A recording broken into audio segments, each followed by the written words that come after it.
드디어 설레는 마음으로 분이엘 고등학교에 첫 등교를 했습니다. 기독교 학교인지라 모든 선생님이 교회에 다녔고 아침 8시 50분에서 8시 57분까지 하나멜이라는 기독교 학생 중창단이 찬양을 불렀으며 목사님이 짤막하게 말씀을 전했습니다. 지금 생각하면 이런 은혜로운 학교가 또 있을까 싶지만 그 당시 염주차고 다니는 저에게 찬양은 그저 듣기 좋은 노래일 뿐이었고 말씀은 웃기고 적절한 허구성이 있는 이야기로만 들렸습니다. 일주일에 1시간씩 종교 시간이 있었고 4월 말이 되면 매년 2박 3일 일정으로 중생회란 걸 했습니다. 저는 일찍이 종교 시간과 중생회 때 예수님을 믿는 아이들이 많이 생긴다는 소문을 들었습니다. 그래서 그 시간만큼은 조심해야겠다는 생각을 했습니다. 갓 입학한 때라 학생들은 무엇이든 열심히 하려고 했습니다. 저도 마찬가지였습니다. 아침 8시 50분부터 하는 방송 설교도 들었습니다. 안 들으려고 해도 열심히 들을 수밖에 없었습니다. 담임 선생님이 아침 방송 예배 시간이 되면 교실에 들어와 정숙히 예배를 드릴 수 있도록 지도를 하기 때문이었습니다. 믿음은 들음에서 나며 들음은 그리스도의 말씀으로 말미암았느니라는 말씀처럼 저는 방송 설교를 통해 기독교에 대한 개념이 생기고 예수님에 대해 조금씩 알게 되었습니다. 그러던 어느 화요일 2교시 종교 시간이었습니다.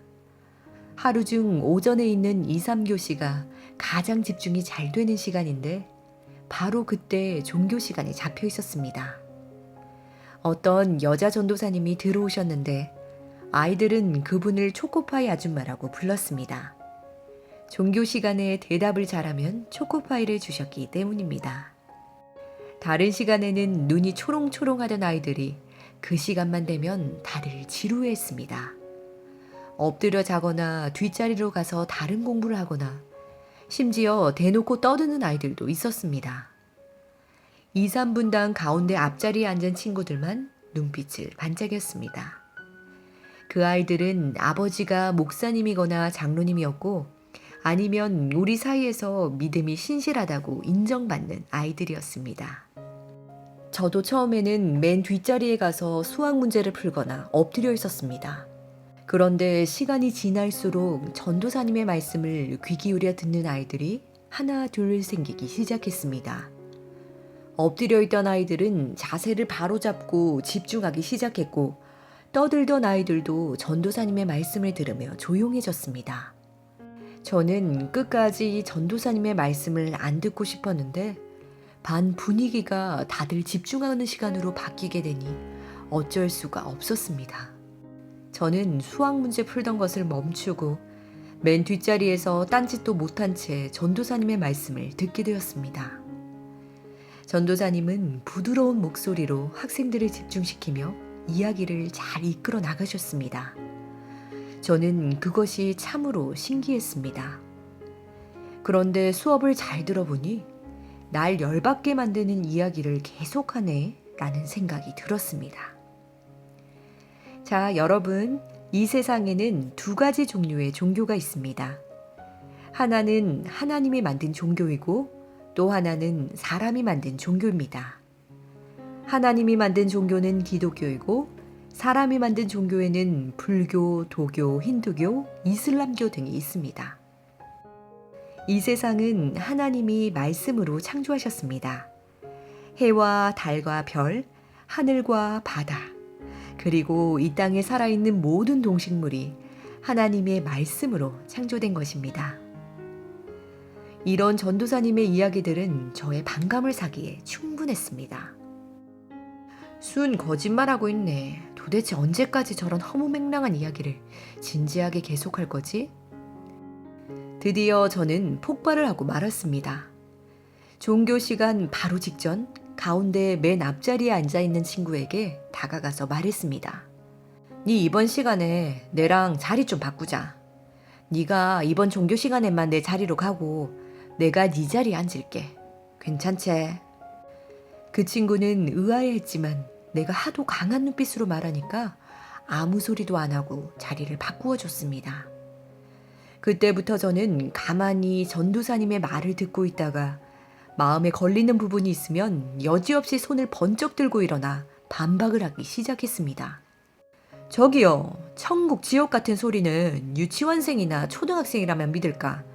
지금 고등학생인 저희들한테는 그런 얘기 안 통합니다. 그리고 천국 지옥이 진짜 있다면 제 눈으로 볼 수 있게 해주이소. 그러면 제가 믿을게. 또 우리나라에 기독교가 들어온 지 약 100여 년이 지났다고 하는 선생님의 말에는 이렇게 쏘아붙였습니다.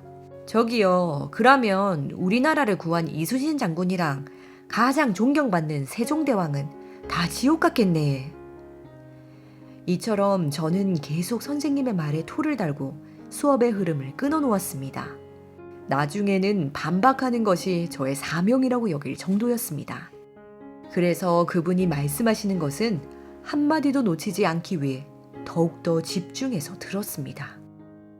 이제 종교 시간만 되면 저는 열심히 듣다가 손을 들어 반박을 했고, 그러면 전도사님은 여유로운 미소를 지으며 차분하게 답변했습니다.